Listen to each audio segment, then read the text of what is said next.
sana bugün belə bir maraqlı məsələnin həllinə baxacaq.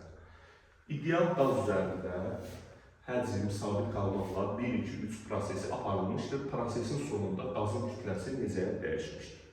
Deməli, özümüzə deyək ki, məsələn şərtində həcmi sabit bir konus. Mendeleyev Klapeyron tənliğine görə biz biliriz ki, PV nəyə bərabərdir? Nöyə T'yə, nün də yerinə kiçik bölü böyük ev yaza bilərik. Yəni, PV bərabərdir kiçik bölü böyük ev T. Buradan da bizdən kütləmizdir. M nəyə bərabərdir? M bərabərdir.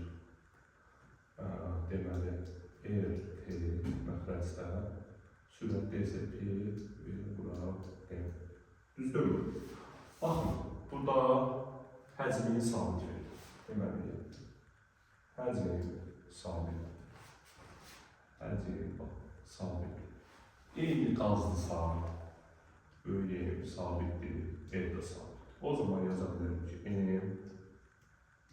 P'dən düz, T'dən nizasıdır, tərsizdir. Deyik, 1, 2, 3 prosesi. Baxın, bax, bir prosesində təzyiq edin ki, baxın, T0. 3 prosesində nədir? 3 T0.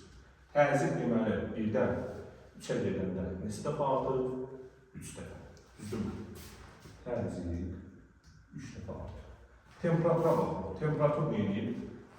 1 nöqtəsindən 2 T0-dır, 3 nöqtəsində isə 3 T0.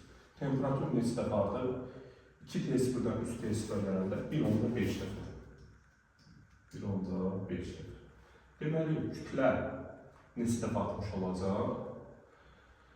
3-ü 1.5-ə bölürük. O dedik, kütlə deməli, ən sonda 2 dəfə artmış olur. Bizdən də qazın kütləsi necə dəyişər deyil. Kütlə deməli, neçə dəfə artmış olur? 2 dəfə. Növbəti videolarda görüşəndə sağ olun.